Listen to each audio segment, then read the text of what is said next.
Hello everyone, আসসালামু আলাইকুম। কেমন আছেন সবাই? আশা করি সবাই খুব ভালো আছেন। আলহামদুলিল্লাহ, আমরাও খুব ভালো আছি। হিরাজ মনির চ্যানেলে আপনাদের সবাইকে ওয়েলকাম। তো আজকের ভিডিওটা আমি রান্না থেকে স্টার্ট করলাম। এখন একটু রান্না করছি আমি গরুর মাংস। তো অনেকদিন হলো ওর বাবা আমার হাতে তেমন কোনো খাবার খাচ্ছে না, যেহেতু আমি অনেকদিন গ্রামে ছিলাম। তো আমি যখন বাড়িতে যাই তার আগের দিন ওর বাবার জন্য আমি 9টা বক্স মানে রান্না করে 9টা বক্স আমি ডিপে রেখে গিয়েছিলাম। বাট সেগুলো সবই রিচ খাবার ছিল, যেহেতু ডিপ করে রাখবো আর এতদিন রাখবো, তো ওখানে তো মাছ কিংবা তরকারি রাখা যাবে না। তো সবই দেখা গেছে মাংসের আইটেম ছিল, যেমন তেহারি, বিরিয়ানি, পোলাও, তারপরে খিচুড়ি, গরুর মাংস ভুনা, এরকম আইটেম গুলো ছিল। তো এগুলো তো প্রতিদিন খেতে ভালো লাগে না।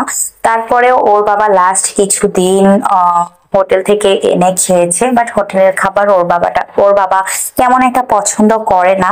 আর তাছাড়া গ্যাস হয়ে যায় ওর বাবার। তো যাই হোক, তারপরে যখন বাড়িতে গেল তখন তো আমার শাশুড়ির হাতে আর আমার আম্মুর হাতের খাবার খেয়েছে।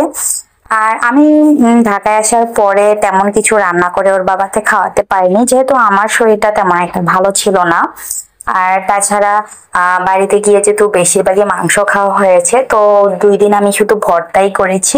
প্রথমত হচ্ছে মাংস খাওয়ার পরে ভালো লাগছিল না সেজন্য, আর দ্বিতীয়ত হচ্ছে শরীরটা তেমন একটা ভালো ছিল না।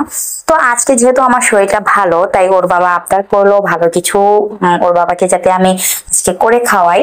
তো যাই হোক, ওর বাবা কখনো যদি কোনো কিছু খেতে চায় কিংবা কোনো কিছু আবদার করে আমার কাছে, সেটা আমি কখনোই না বলতে পারি না।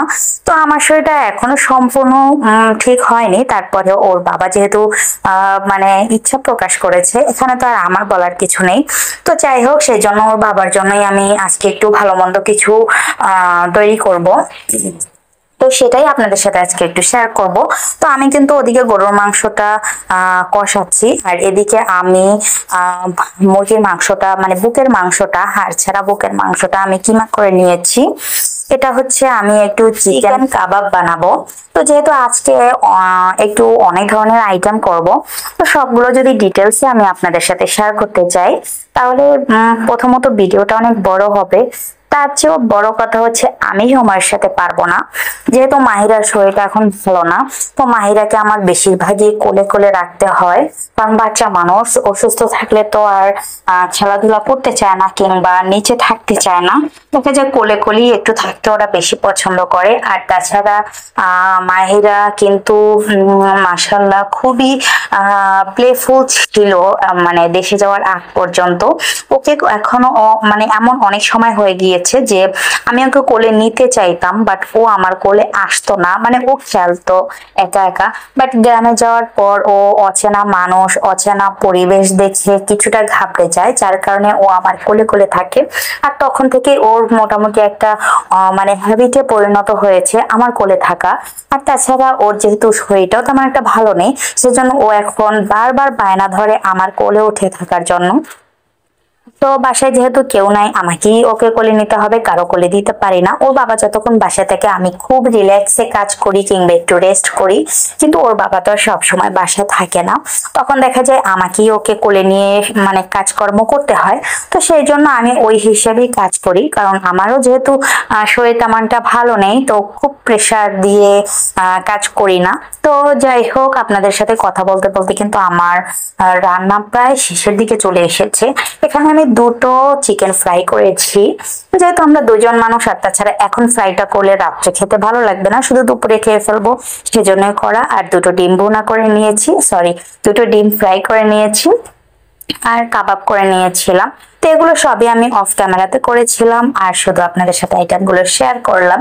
এই যে আমার রান্না বান্না কিন্তু সব কমপ্লিট হয়েছে। সালাদটা ওর বাবা বাসায় এসে কেটেছে, কারণ আমি আর পারছিলাম না, যেহেতু মাহিরাকে আমার কোলে রাখতে হয়েছিল। মাহিরা যখন ঘুমিয়েছিল তখন এই ফাঁকে ফাঁকে আমি এগুলো করেছিলাম। দেন ওর বাবা আসার পরে ওর বাবাকে সালাতের দায়িত্বটা দিয়ে আমি মাহিরাকে গোসল করিয়ে নিয়েছিলাম। তো যাই হোক, দুপুর পর্যন্ত কিন্তু মাহিরাকে একবারও আপনাদের সামনে আনতে পারেনি, যেহেতু ওর শরীরটা ভালো ছিল না, ও আমার কোলেই ছিল। আর তাছাড়া ও মানে ক্যামেরা মোবাইলটা সামনে ধরলে ও খ্যান খ্যান করে। তো এই জন্য আমি ওকে আর দেখালাম না। এটা ছিল সন্ধ্যার পরে। দেখেন মাহিরাকে আমি রেডি করে দিয়েছি, কারণ ওকে নিয়ে এখন একটু ডক্টরের কাছে যাব। কারণ আমি তো বড়, আমি অসুস্থ থাকলে তেমন একটা প্রবলেম হয় না, কারণ নিজেরটা কিন্তু অতটা কষ্ট লাগে না, কিন্তু বাচ্চা মানুষ ও যখন কাশিটা দেয়, যখন ওর বুকের মানে কফটা ঝনঝন করে, তখন ওর বাবার আর আমার মানে অনেক কষ্ট হয়। সেই জিনিসটা ফিল করতে পারবে একজন বাবা মাই।